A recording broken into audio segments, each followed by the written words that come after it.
Hey, this is Matt Harrison, and this is a very special episode of Fantasy Football Almost Daily. Normally, I do the Thursday night preview game on this feed, and I tell you who to start and who to sit. Well, Thursday's Christmas. There's 3 games on Christmas Day, and then 2 more on Saturday.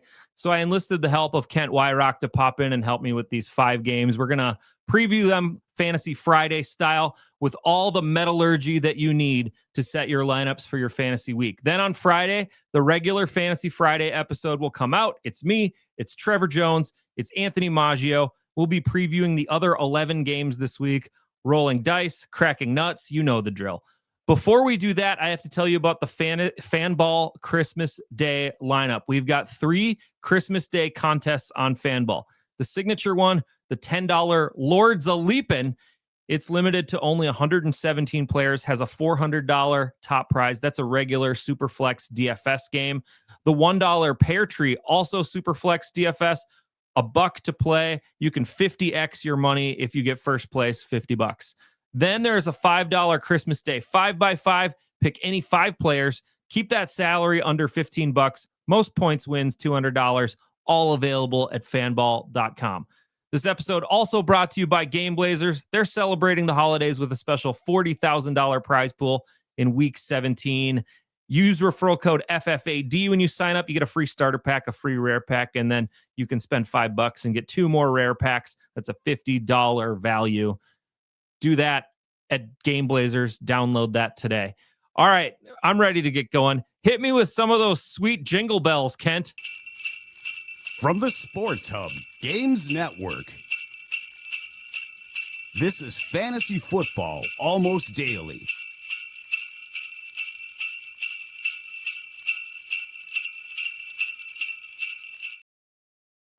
Jingle bells, my opponent team smells. I hope they lay an egg. It's a little off-putting just hearing jingle bells over and over at the same rhythm for a long time. That's not the way I like to do it. Gets to you. Yeah. Hey, season's greetings, Kent. And this is Fantasy Football Almost Daily. It's the Fantasy Christmas episode. Kent Weyrauch's with me. He's one of the best in the biz. And you've got 2 little kids. You're in the magical time of life right now as a parent. What do you have planned for the little ones this Christmas season here? Magical and busy. We have both my side of the family and my wife's side of the family in town. So we always do the tandem days every holiday. You know, we got to be running across the city. So we stay busy. But yeah, it's a lot of fun. My son is 6. My daughter is 1. So definitely we stay on our toes and starting to do some cool gift ideas for the older son now these days. So very excited for this year's Christmas.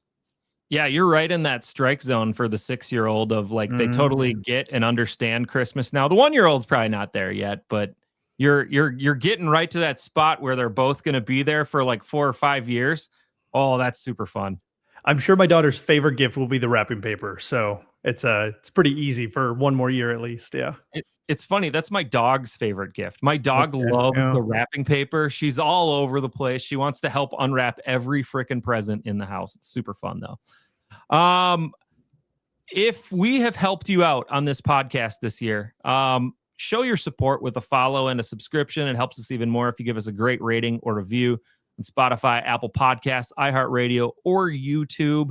And stick with Fantasy Football Almost Daily throughout the off season. We'll have some shows during the off season. We're going to talk about some DFS stuff during the playoffs, some other playoff strategies for fantasy playoff games. We're going to do some NFL draft stuff, some Super Bowl games, all sorts of fun stuff. So stick with us on FFAD in the off season. And, there's been some talk that we might even drink some whiskey. I don't know. Hey, yo. There we go. That. All right, let's kick off. We got 5 games to get to, and I get to go first. It's the first game of Christmas, and my true love gave to me a meaningless game between the Cowboys and Commanders. It still could have some fantasy golden rings in there, though. So let's start on the Cowboys side, where you're basically firing up everyone. Dak, CD, Pickens, all gold grades. The Commanders are basically bottom 10 in every category against the pass. 7 of the last 9 quarterbacks to face the Commanders have had multiple touchdown passes. That includes a Dak Prescott 264-yard, 3-touchdown performance in Week 7. A.J. Brown and Devonta Smith each managed 16 PPR points against this D just last week, and the Cowboys are much better at passing the ball than the Eagles are, so those guys are all gold grades. The rest of the passing game, Jake Ferguson and Ryan Flournoy, they're both in play with a bronze grade, too. Flournoy, by the way, on the injury report, so you wouldn't start him if he's not going to play. But when facing a similarly bad Lions defense 3 weeks ago, Flournoy went 9 catches for 115 yards and a score. He scored again last week against the Chargers, too. Now, Ferguson hasn't done much with all the receivers being healthy again, but the Commanders have allowed 10 touchdowns to the tight end position this year. That's 4th most in the league, and includes 4 scores in just the last 3 weeks. So Ferguson definitely in play. Javonte Williams also in play. I'll give him a silver grade. He played through a neck injury last week, but he is on the injury report still. They think he's going to go. Williams has scored in 3 of his last 4. 5 of the last 6 lead backs to go against the Commanders have had at least 19 PPR points. And in the prior meeting, Javonte had 118 combo yards and a score. So we're sitting pretty with him too. On the Washington side, the matchup is equally just as juicy, but Josh Johnson is likely the starting quarterback in this one. So do you really want any part of the Commanders? I do not tell you that much. Johnson went 5 for 9 for 43 yards and an interception in his relief of Mariota last week. He's on his 8th different stint with an NFL team, his 2nd with the Commanders. He didn't play in the league from 2014 to 2017. He's out of football. The Commanders signed Jeff Driscoll to their active roster.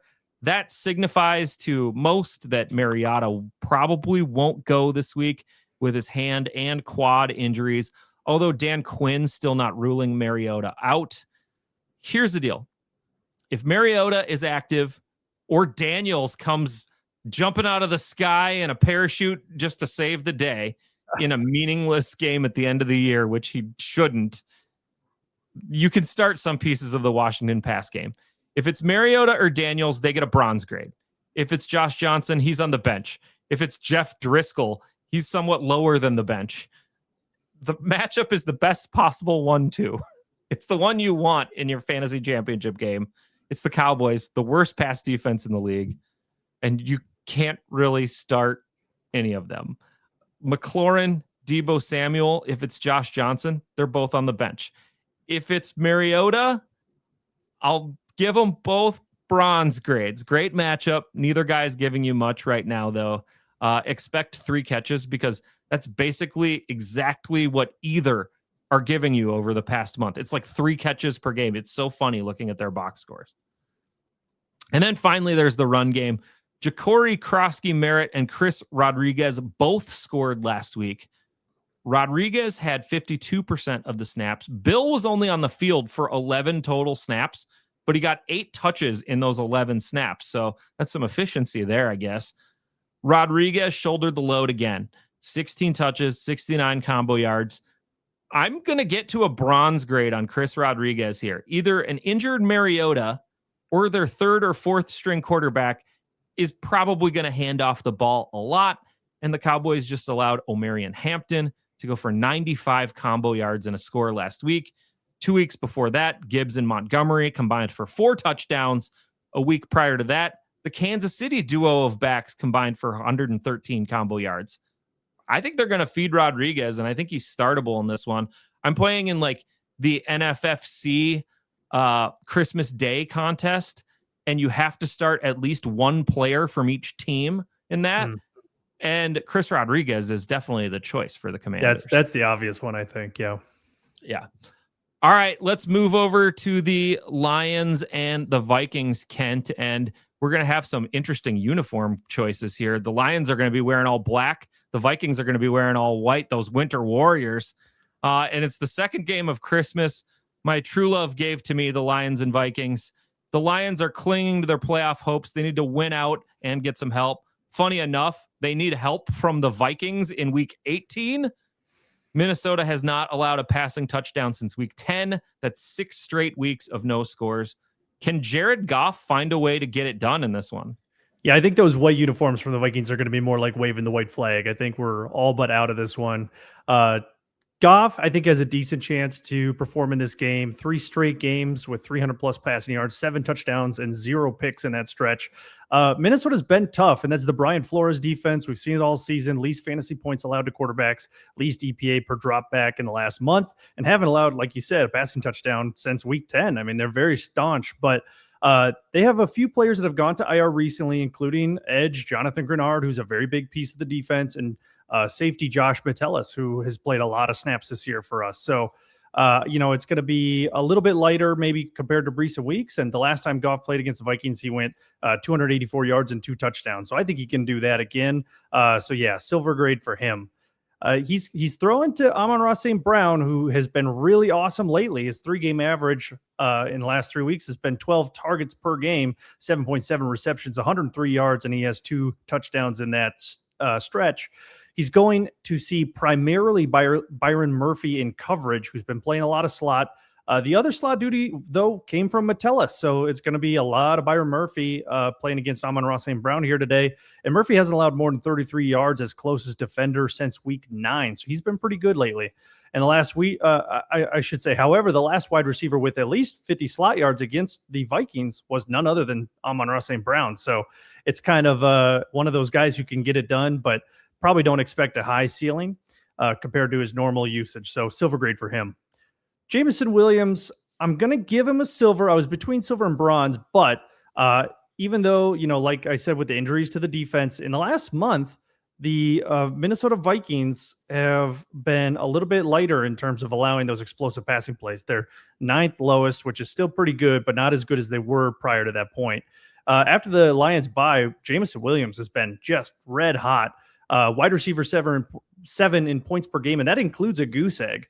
Wide receiver 3 in total points. So I'm just expecting a good opportunity for a big play out of Jameson Williams. He's been red hot, so you just got to lean into the flames there. Looking at the running backs, I think that's it for pass catchers that we're interested in from this team. The running backs, Jahmyr Gibbs, gold, solid gold, baby. Platinum if I could give it. The Vikings are actually 20th in explosive rushing plays allowed in the last month. David Montgomery's a non-factor. He's on the bench.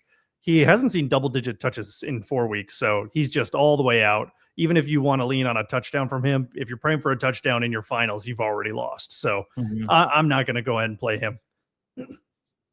On the Minnesota side of things, boy, it's a rough outlook here. We've either got Max Brosmer, or I just found out 20 minutes ago, the Vikings claimed Brett Rippon from the Indianapolis Colts, who they're starting Phillip Rivers. So clearly their QB situation is dire, but Rivers has been fun. But I digress. If Max Brosmer does start, he gets a gallium grade, which is defined as the softest and weakest pure metal.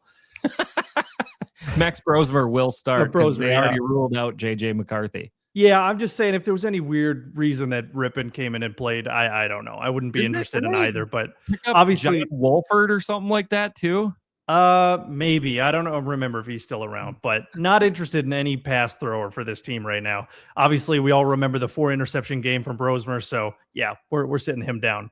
Let's talk about who he's throwing to, because this makes a pretty big difference. Justin Jefferson.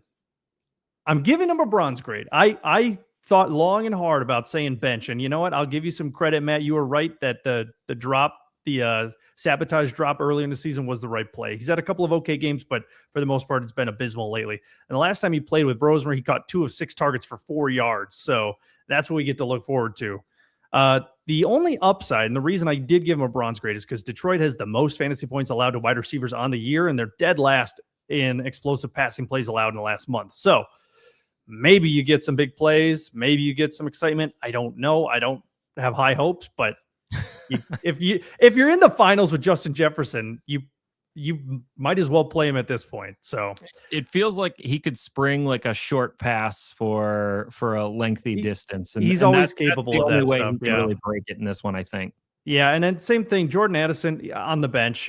Even though he had 10 targets in the Brosmer game, he only caught 5 for 36 yards. you just go with the better receiver in Justin Jefferson. Mm-hmm. Aaron Jones, obviously we're looking at some practice reports this week for Jones and Jordan Mason, but based on where we're currently standing, Aaron Jones, I will give a bronze grade to. He had a limited practice on Monday, and Jordan Mason did not participate. Both of those guys have ankle injuries, but Aaron Jones played a lot of snaps last week with Jordan Mason out, 21 rushing attempts and 3 targets. Xavier Scott was not a very big part of the offense last week, so I expect Aaron Jones to get the bulk of the work again. And Detroit has allowed the most EPA per rush in the last month. So again, very susceptible on the ground, just like they are through the air. So what happened to Detroit? What's that? They went from the number 1 seed and that window being wide open to it being slammed shut very quickly. They dealt with some injuries for sure. I don't recall the names off the top of my head, but they were struggling with the secondary through the middle part of the year, I remember. But yeah, it's been a big transition and very, very strange playoff scenarios, I feel like, this year for the NFL. But then again, we might say that every year. I'm not sure at this point. And that's TJ Hawkinson. Yeah, bench him. He had 1 target last week. Now, I will say in the Brosmer game, he did go 6 for 6 for 59 yards. But again, you must have a better tight end option this week if you're in your finals. I don't expect that many TJ Hawkinson teams are in the finals. So bench him if you do have him for some reason. The only way you play Hawkinson is if you're playing in daily. Yeah, I could see that. Slate. You could see him as like the safety blanket type of thing. That'd be the only out I could give you. Not sure. Sure. And it's the revenge game factor too. That's a good point, but we're a bit past that point. How many revenge games is one allowed to have? Well, I think you get multiple if you have to play against your former team and somebody broke your leg or your knee or whatever it was. Point, yeah. Yeah. So all right. So that, yeah. Personal. All right. Well, all right. That'll do it for the Lions. Yep. Really quickly, let's hear Magsh tell us about what's going on at Game Blazers here on Christmas week. It's Christmas week, which at Game Blazers means a special NFL slate with $40,000 in cash prizes up for grabs. Every week has thousands on the line in free roll contests at Game Blazers. Rip packs, set lineups, play minigames, and much more. Use referral code FFAD when you register, and you'll get a free starter pack and a free rare pack, a combined value of $50. Once you onboard, you'll also get a spend 5, get 50 offer for 2 more rare packs. Learn more at GameBlazers.com. Happy holidays.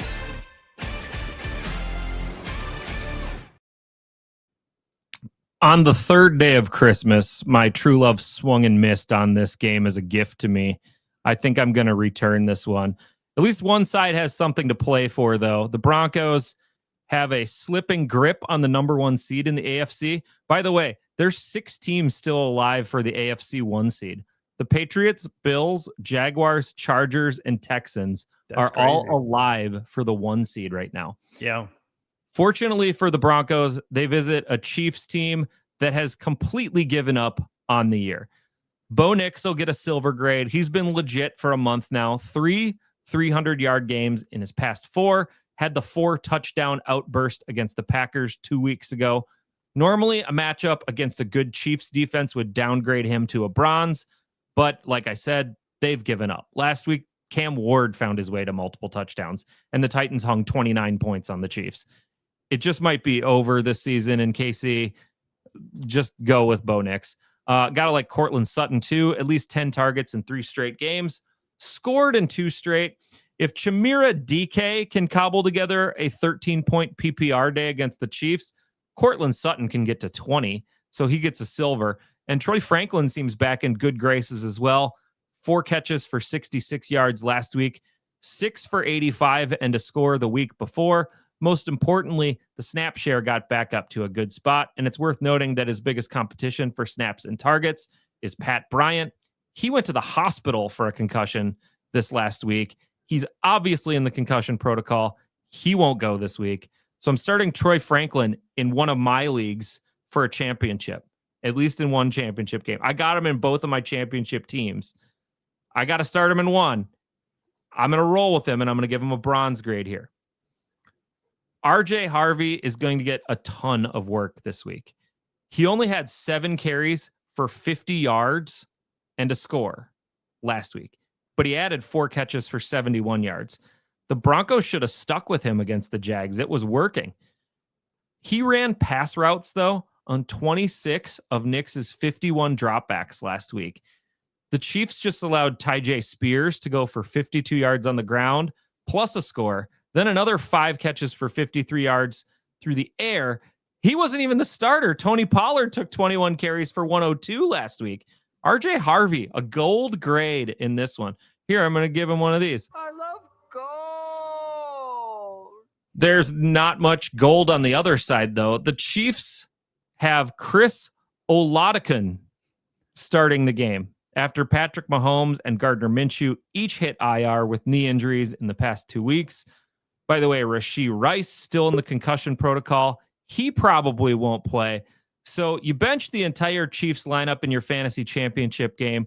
It's exactly how we drew it up at the beginning of the season. Isaiah Pacheco was back taking more carries than Kareem Hunt, but it's Denver. They're the number 1 defense in the land against the run. And if you're in a league that requires you to start a Chief, it should probably be Travis Kelce, who has the best matchup of the offensive players. I'd still leave him on the bench, though. He only saw 4 targets and 1 catch last week. And with Oladokun playing, Xavier Worthy, Juju, Hollywood, none of them were really startable with Mahomes. Why would they be startable now facing the Denver defense? That's it. You don't want to do anything else. But you know what I want to do? I want to add Anthony Maggio to the show. Hey, Maj, hi everybody. Oh man, it's Christmas time, Maj. What are you doing here? Oh, I just came to talk holidays. I love me some Christmas time. So we've got to talk fantasy Christmas season. Yeah, we just completed the 3 Christmas Day fantasy games. It's not looking good for the Chiefs. It's not looking good for the Commanders, but some other players have a chance to play. Well, if you're not watching football on Christmas, what would you watch? I would probably watch some Christmas movies. And you always tell me about these Christmas movies that I should watch. I got no clue, though. Yeah, I mean, there's a lot of good, the 2 main holidays, for me, Christmas and Halloween. Halloween's number 1, Christmas is 2. A lot of good movies for both of those, obviously, but there seem to be a lot more Christmas movies that you have not seen versus Halloween ones, from my understanding. Yeah, I pretty much stick to Elf and Home Alone and Die Hard, of course. Well, it's funny you mentioned those. You had told me to put together, maybe a top 5, and I've got actually a top 10 here. Ooh. But my most difficult decisions were 4, 5, 6, and 7, right in that range. And you just named 3 movies in that range. Oh, there we go. Well, you going from 10 to 1 or 1 to 10? And Kent, feel free to chime in on the validity, thumbs up and thumbs down of Maggio's list. Yeah, this is like 10 Tough Nuts Christmas movie style. So, all right, 10 roasted chestnuts. So, we'll work backwards. I'm going to do my honorable. I'm going to give you 4 honorable mentions. Oh, wow. Just so you know, Gremlins, A Charlie Brown Christmas, Red One, and Bad Santa, they were in consideration, didn't make the list. So if you're going to quibble with some of the other top 10s, it might be with those ones. All right. I'm going to comment on the ones I have not seen. And out of that list, I think the only one I haven't seen is Bad Santa, actually. Okay. That's not friendly. No, it's funny though. That's a good movie. I haven't seen Red when my family was young, so I just never got around to that one. Yeah, I haven't seen Red One, and that's a newer one, right? It is. Yeah. Was it J.K. Simons and The Rock? Oh, yeah. In that one. Yeah, solid. All right, so number 10, I have The Grinch, and it's the cartoon, the most recent cartoon version of The Grinch with Benedict Cumberbatch as the voice of The Grinch. Okay. Not the Jim Carrey one. I was going to say, that's why it's getting a thumbs down from me. It's not even the best Grinch movie. Not even the best Grinch. Yeah, see, Jim Carrey Grinch one's fine. It's absolutely part of the canon of movies you watch in December, no doubt. Just not. It's probably I'd probably have that as like 15. That would have been like the 5th honorable mention if we want top 15. I think I've only seen the old Grinch cartoon. Yeah, it is short. If you don't got a lot of time on your hands, I think that's the way to go. Yeah. So number 9 for me is the Santa Claus. Tim Allen. I believe they shot a lot of that in the Twin Cities area, if I remember correctly. Classic, good family fun, enjoyable. Santa Claus was very solid. I've seen that one multiple times. That's a good one.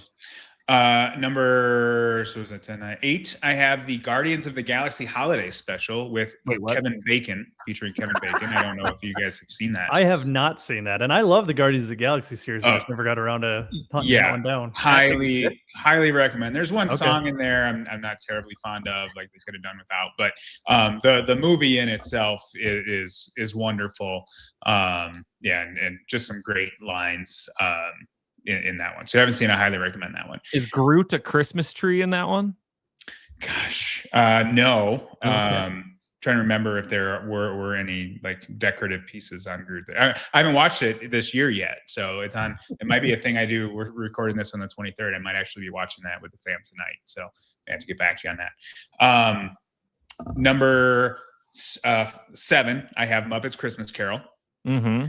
And that's the version without the extended version of the song with Bob Marley as a youth that his girlfriend sings. Like there's like a 6-minute song in there that's just terrible and makes the movie drag on. But the more recent, like if you watch it like on TV, they always cut that out, which is great. But the DVD version I have, they have the song. Bob Marley into the Christmas Carol. Jacob Marley, sorry. Bob Marley. It's a totally different movie. Bob Cracker. That was Harold and Kumar's Christmas that did not make the list that Bob Marley was in. Yes, good call. No present, no cry. That's good. One of my favorite holiday reggae songs. Yeah. Number 6, I have Die Hard. So this was really tough for me to not have it in my top 5. But it's quintessential Christmas. Like it's not. You hear it. It's not Christmas until Nakatomi Plaza Christmas party. So very solid movie. A lot of great lines from that one. And, have you seen the advent calendar where it's Hans Gruber falling off the Nakatomi Plaza a little bit more every day? I haven't seen that. Seems like something that would be in your background. Yeah, and I should have brought my leg lamp down here. What the hell's wrong with me? Yeah. All right, so then top 5. Number 5, I have Home Alone. And it's classic as a Christmas classic can get. Basically the family version of Die Hard. So that's why I had to put Home Alone ahead of Die Hard because I'm not sure how recent it is, but SNL did a sketch about what happens after what would have really happened after the family gets home and all the traps are still out and all the family just starts catching on fire and getting hit with nails and stuff. Oh, that's great. That was a good bit. Yeah. That's a good movie though. Yep. That was a solid bit too. Yeah. On SNL. Number 4, I have Elf. Again, classic. One of my favorite. I mean, shoot, what is it now? 20 years old, 20 some years old. I mean, it's crazy. How long it's lasted. So, but yeah, just overall, a lot of great lines, great moments in that one. Number 3, I have Trading Places, which is the shirt I am currently wearing, my Winthorpe and Valentine shirt, which Matt has not seen. Kent, I don't know if you have seen Trading Places. I have a long time ago. Yeah. I don't remember much of it, but it's just a wonderful wonderful movie. Another one that's not necessarily family friendly unless you watch the CBS version. So just making you aware. Number 2, I have A Christmas Story. Of course, Ralphie and the Leg Lamp. It's what's sad about it is like there's not basically if you're under like 40 years old, you have a really hard time relating to it because even like your grandparents are farther removed from that era, and so you can't relate to it as well. Like my kids watch it because it's on, but like they'd be fine without it, like because nothing rings as true to them to real life. It's not like they go to their grandparents and see life sort of live that way. So that part of it's a little bit sad, but that's kind of what happens to the older Christmas movies. Yep, you've got me pegged there. That's the camp I'm in. Yeah, and then and that's where my number 1's going to end up in 10 years too. Christmas Vacation, right? Same kind of thing. People just that movie is now 40 years old ish, maybe longer. And it's just the classic. Everything about that movie is just absolutely wonderful, and it makes my heart full on Christmas when.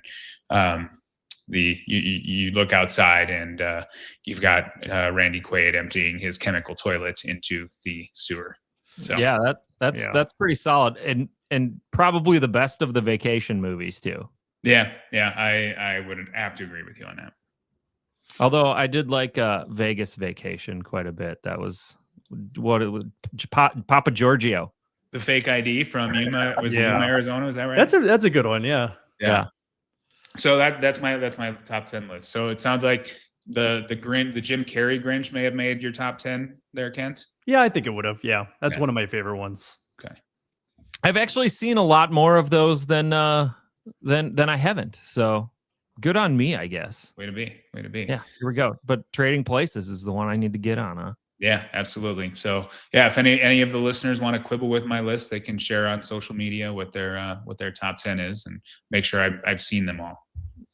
All right. That was a perfect drop in. And thanks for joining us, Magsh. We got to get back to some games, though. So I'm going to kick you out. But first, I got to hear from Anthony Maggio about the NFFC Christmas Day contest. The National Fantasy Football and Basketball Championships have a huge holiday bonus on the line this Christmas Day. The NFL Christmas Day Bonanza has a $40K prize pool with $7,500 to first. And the NBA Christmas Day Jam has over $8,000 in prizes with $5K to first.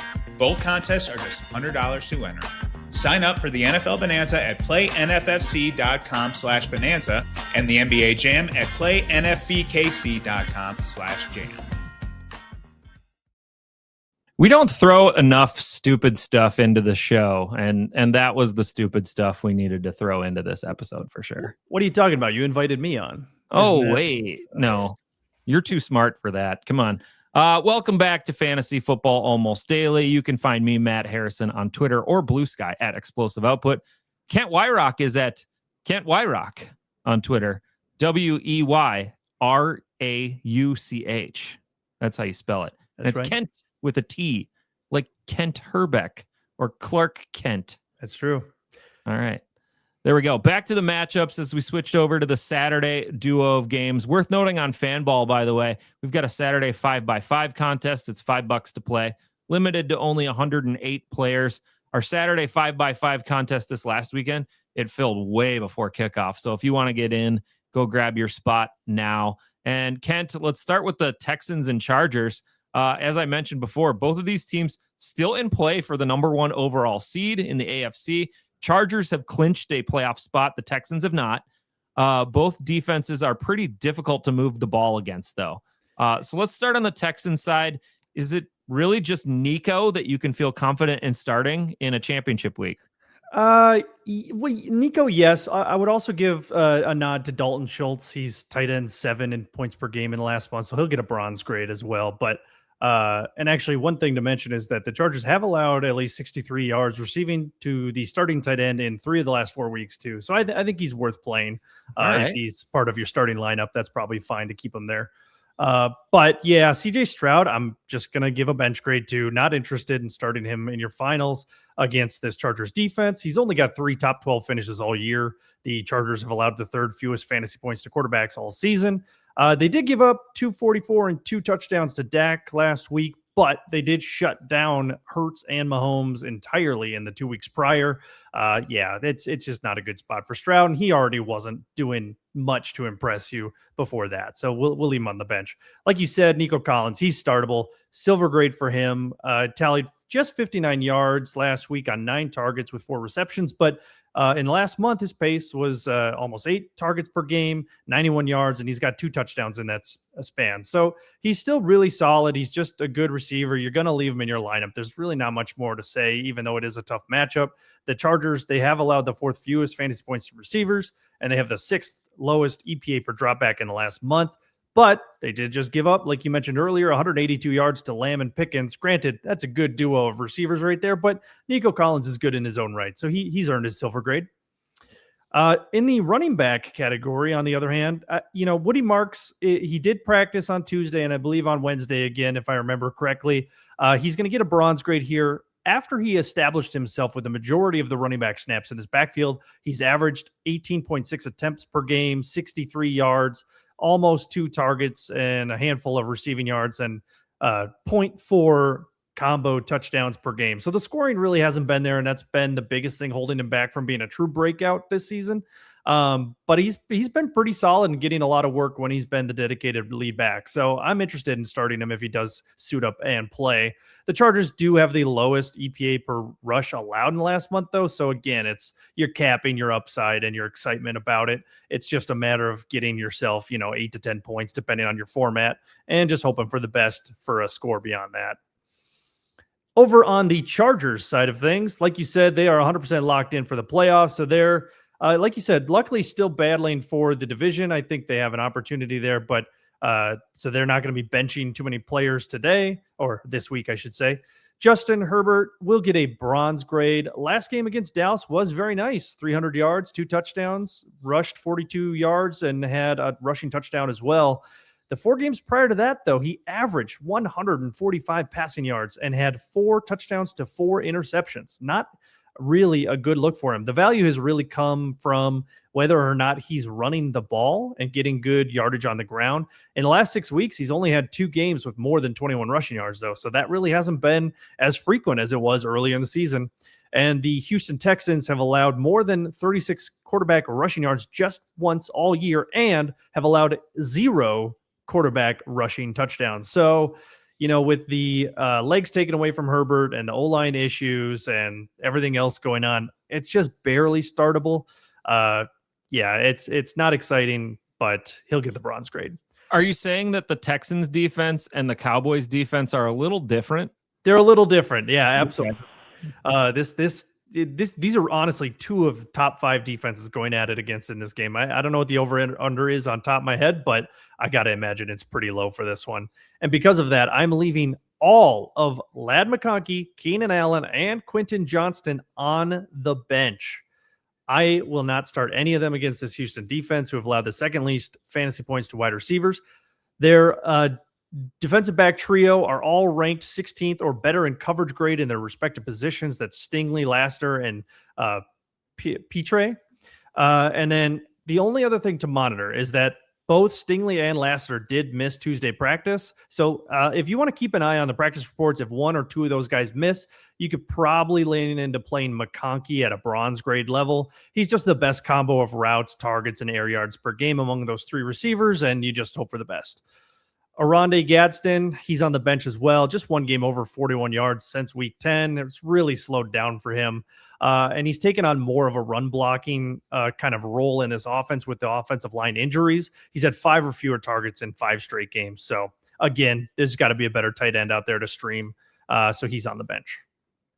Pretty 39 quick. 39.5, by the way. That sounds right. In that one. Gross. Yeah. Yep. 2 good defenses right there. Yep. All right, the final Saturday game features the Baltimore Ravens and the Green Bay Packers. Both of these teams saw their quarterbacks go down with injury last week. Will Lamar Jackson or Jordan Love suit up? Well, let's start on the Ravens side.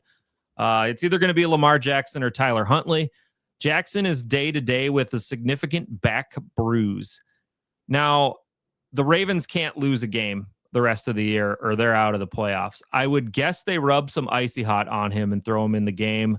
They lose playoff contention with any loss. Jackson has been playing better as of late, but his better as of late was against Cincy, Pittsburgh, and then Cincy again, which should make your numbers look better just by default. My worry is the Packers are better than either of those teams defensively, even without Micah Parsons. And is 1 hit to the back and maybe a 10-point deficit enough for Lamar Jackson to just say, nah, I'm good, I'm out? Remember, this is a guy who sat out a NFL playoff game as a contract holdout. Like that's Lamar Jackson's mindset. He could quit in this game.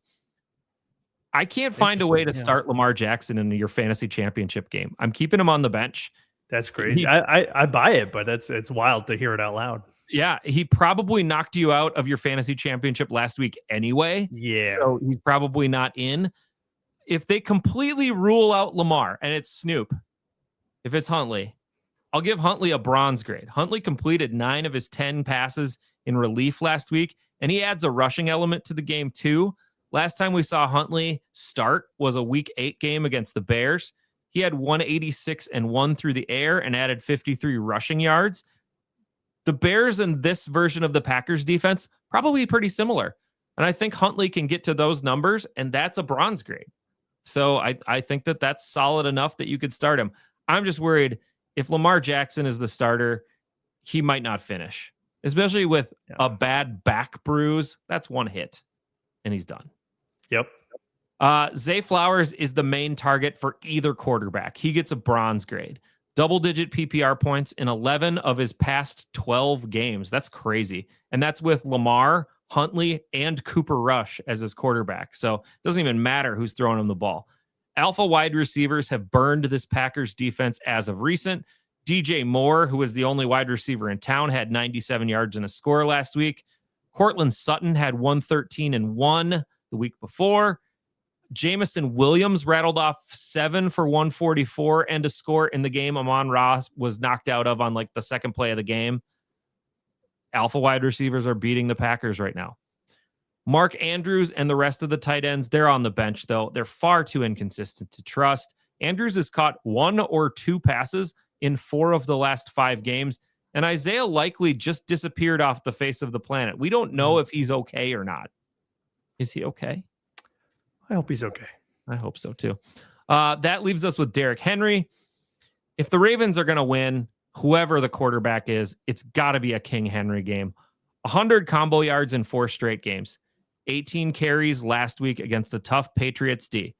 25 carries a couple weeks prior to that against a very good Steelers run D. Green Bay, great against the run, but Kyle Monangai and DeAndre Swift combined for 22 rushes and 108 ground yards last week. 27 rushes for 120 for that duo of Bears running backs in the week 14 meeting. Those both seem like stat lines that Henry could hit. Like 20-some rushes, 100-some yards, chance at a score. Yeah, and this game has a chance to be a snow game, too. It's going to be maybe little rainy, little snowy, really cold. That's Derrick Henry weather right there. Yeah, so I'm gonna keep Henry at a gold in this one. The running backs on the other side, that one's trickier. Josh Jacobs or Emmanuel Wilson. In fact, the whole Packers team is just in a bad spot this week. It was like the suckiest matchup I've done all year was the Packers side of this matchup. So Jacobs struggling through a knee injury, only 3 yards per carry last week. His longest run was 7 yards. He had a costly fumble inside the 5 that may have cost the Packers a home playoff game. They benched him after that, but they said it wasn't a benching. They just sat him down because he was hurt, and he was never officially ruled out. But Emmanuel Wilson went a lot better, 14 for 82. Wilson outsnapped Jacobs 33-28 in that game. And knee injuries just don't get better without lots of rest. If Jacobs goes, I'll give him a bronze grade, but you can't feel great about it. If the Packers have him active, they think he can probably be the lead back in this one. And in that scenario, I think I'd leave Wilson on the bench. But if Jacobs is ruled out, Wilson gets a silver grade. So like the best opportunity here is for Jacobs to be ruled out and Wilson to be the lead back. Then he'll get a silver grade. Baltimore has allowed at least 15 PPR points to 6 different running backs in the last 5 games. And Wilson has proven he can get it done when he's called upon to do that as a lead back. I like Emmanuel Wilson if he can go. But if Josh Jacobs is in play, it's almost really a bench grade for both. It's gross. Jordan Love or Malik Willis. Yikes. Love is in the league's concussion protocol. And according to some online doctors, it looks like about 20% of the players in the concussion protocol in the NFL return without missing a game. So odds are 4 out of 5 that Jordan Love's going to miss this game. So it's very likely we get Malik Willis as the starting quarterback on Saturday night, or maybe not, because he has a shoulder injury to his right shoulder. What does that mean? The other quarterback is Clayton Tune. Oh no. So let's say it's Willis. Willis came in, and in 2.5 quarters, he only attempted 11 passes. Love was taken out in the middle of the second quarter. He attempted 13. And Willis ran the ball 10 times for 44 yards. So the Packers probably aren't going to throw the ball very much at all if it's a Malik Willis game. It's going to be handoffs, and it's going to be Willis running. If it's Love out of nowhere, Love will get a silver grade because Baltimore's allowed the 7th most passing yards this season. He'll get the ball out quickly. If it's Willis, I'll give him a bronze grade. He'd also be throwing very short, but his rushing upside is enough to use him. And if it's Clayton Tune, it's a bench grade, obviously, for Clayton Tune. the Packers wide receiver cluster, this is ridiculous too. My order of preference is Watson, Dobbs, Reed. You cannot play Wicks, Matthew Golden, or Savion Williams. If Love plays, Watson, Dobbs, and Reed each get a bronze. If it's Willis or Tune, they're all on the bench. And it's a good matchup too. The Ravens allow the 4th most receptions and the 5th most yards to wide receivers. But if you're reliant on a Packers wide receiver to help you win, I don't know how you got here. Like, how did you get to the fantasy championship? You better hope Love can play. And you're obviously not starting a Packers tight end. That's just gross. Like I said, this is the thorniest matchup I think I've ever seen on one side of the ball, because so many guys who you normally start and not think about too much, all injured, all with caveats all over the place. It's probably better if you aren't playing many Packers this week, and you just hope Jacobs is out and it's Emmanuel Wilson that you're playing. That would make it a lot of moving parts in that game for sure. Oh my gosh, it was a flow chart for sure. All right, Kent. Thanks for popping on to the Fantasy Friday show, by the way, a few times this year. And I'm sure the listeners liked having your familiar voice rocking their headphones or speakers. Merry Christmas to you and your family. Is there anything that you want to say to all of your adoring fans as you leave them for the rest of the season? To all 3 of my fans, thank you so much for listening this year. I had a lot of fun recording with you and others over the course of this season. So Merry Christmas to all, and to all, good luck. There we go. Thanks again for tuning in to Fantasy Friday on Fantasy Football Almost Daily. A reminder, that show will be up on Friday. This one we're releasing Tuesday afternoon, so you're going to see this early. You can roll right into those Christmas Day games. We've got you covered from every angle here in Week 17. We got the DFS show on Thursday morning. Fantasy Friday will pop up into your feed on Friday morning. We're helping you out. We're trying to pace together this fantasy championship for all of you guys out there. All right. Hey, good luck into all of your fantasy championships. And this was Fantasy Football Almost Daily. We'll see you after Christmas, maybe. This was Fantasy Football Almost Daily. Please subscribe and give us a 5-star rating wherever you listen to podcasts.